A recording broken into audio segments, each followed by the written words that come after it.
Bapak Ibu sekalian, untuk menempati sambutan yang ketiga akan disampaikan oleh yang terhormat Profesor Dr. Haji Zainuddin Maliki MSI.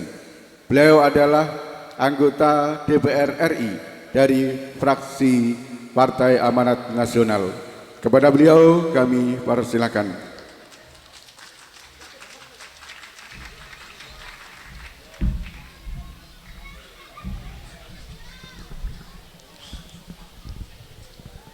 Assalamualaikum warahmatullahi wabarakatuh.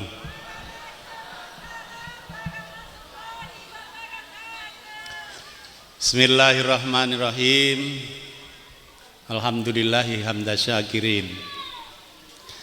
Wassalatu wassalamu ala asrofil anbiya'i wal mursalin nabiyina Muhammadin wa ala alihi wa sahbihi ajmain, nama ba'du. Yang saya hormati Pak Yai Sa'ad Ibrahim, Ketua Pimpinan Wilayah Muhammadiyah Jawa Timur, yang insya Allah nanti akan kita usung supaya menjadi salah satu pimpinan pusat Muhammadiyah pada muktamar di Solo. Setuju ya? Setuju. Yang punya suara Pak Yai Sodikin, nanti bawa suara.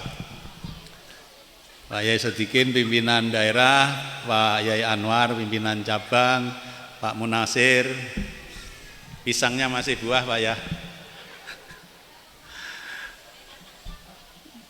Bapak-bapak, Pak, yang kalau saya sebut satu persatu nanti habis waktunya, tapi saya ingin menyebut satu saja, sohib saya Mas Rifa, anggota DPRD Kabupaten Lamongan yang saya cintai, dan bapak-bapak, ibu-ibu, hadirin sekalian yang dimuliakan Allah. Insya Allah yang hadir ini semua sudah dicatat di Lauhil Mahfud sebagai calon-calon penghuni surga. Siapa yang ingin masuk surga, tolong angkat tangan.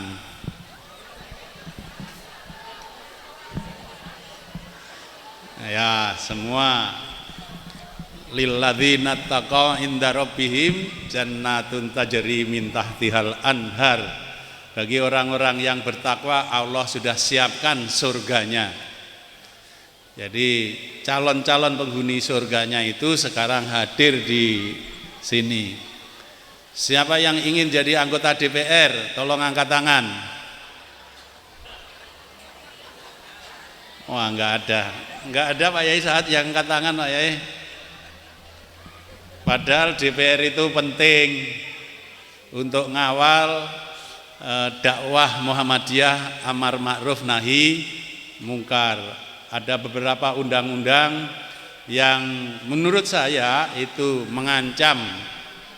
bisa mengancam, kalau disahkan itu mengancam eksistensi Muhammadiyah dan menjadi kendala dalam rangka dakwah amar ma'ruf nahi mungkar. Salah satu contoh undang-undang Sisdiknas, tiba-tiba frasa madrasah hilang di dalam draftnya. Nah, ini kalau tidak dikawal, ini kalau dijadikan undang-undang, maka ini akan mengancam misi dakwah Muhammadiyah amar ma'ruf nahi mungkar. Kiai Dahlan mendirikan Muhammadiyah itu untuk memperkuat 3 hal. Yang pertama, memperkuat iman. Yang kedua, memperluas ilmu. Yang ketiga, memperkuat amal, sehingga amalnya berbasis ilmu dan didasari iman yang kuat. Nah, tiba-tiba madrasah yang sebelum Indonesia merdeka sudah ada, dan di Lamongan khususnya itu lebih banyak madrasahnya daripada sekolah umumnya, tiba-tiba hilang dari draft. Ini baru draft RUU Sisdiknas yang diajukan oleh Menteri Pendidikan. Kebetulan kami di DPR ditugaskan di samping Komisi 10 bidangi pendidikan, juga di Badan Legislasi. Kami dengan tegas menolak RUU yang disiapkan oleh Menteri Pendidikan untuk dibahas di dalam di Balik Badan Legislasi tahun 2022-2023. Kami minta diperbaiki dulu dan kami minta dikomunikasikan, termasuk dikomunikasikan dengan Muhammadiyah. Dengan tegas kami minta. Ini salah satu contoh saja. Ada beberapa undang-undang yang saya kira kalau tidak dikawal ini juga akan memberatkan Muhammadiyah. Salah satu contoh lagi adalah RUU KUP namanya. RUU KUP itu RUU Ketentuan Umum Perpajakan.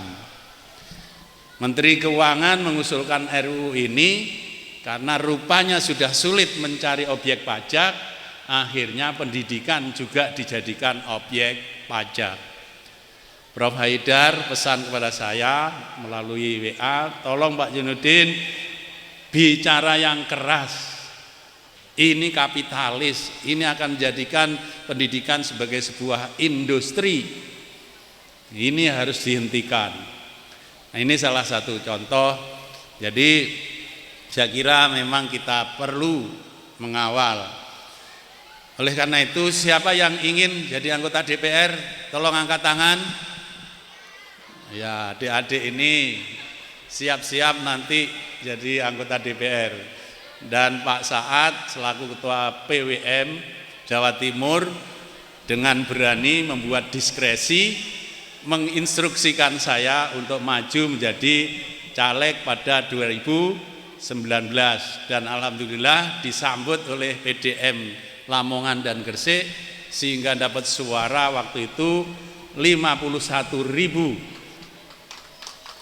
sehingga kemudian dapat kursi di DPR. Dan tugas kami kemudian adalah berjuang agar misi dakwah Muhammadiyah Amar Ma'ruf Nahi Mungkar bisa diwujudkan, memperkuat iman, memperluas ilmu, dan memperkuat amal. Memperluas ilmu termasuk tugas SMP 12 Sendang Agung Paciran. Nah, kami mungkin tadi sudah disebut upaya untuk membangun sarana prasarana yang begitu banyak, tapi sejauh ini yang baru bisa kita bantu adalah beasiswa. Dan alhamdulillah menurut catatan saya SMP 12 ini tahun lalu bisa diberi 570 siswa mendapatkan PIP, dan tahun 2022 ini 450 siswa. Betul Pak ya?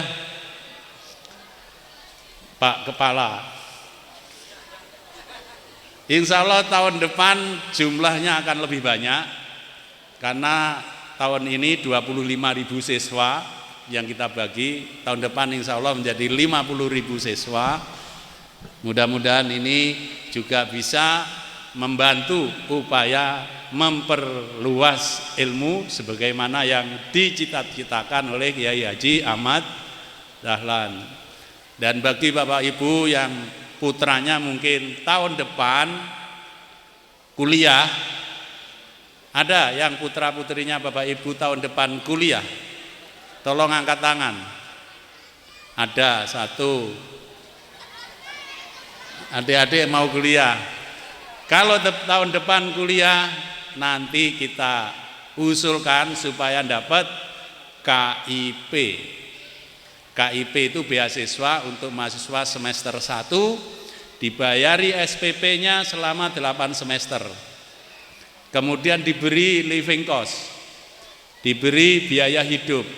1 bulan kalau di Lamongan 800.000, kalau di Surabaya 1.200.000. Jadi kalau putra putri Bapak Lamongan rumahnya, putranya kuliah di UNER, kuliah di UNESA atau di Surabaya, maka akan diberi biaya hidup 1 bulan 1.200.000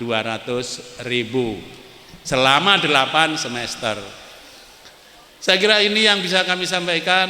Jadi jangan lupa kalau putra-putrinya, tetangganya, keponakannya, saudaranya, atau aktivis IPM, IMM yang tahun depan kuliah, kita usulkan untuk mendapatkan beasiswa. Kurang lebihnya mohon maaf. Nasrul minallah wa fathun qarib. Babasiril muminin. Wassalamualaikum warahmatullahi wabarakatuh.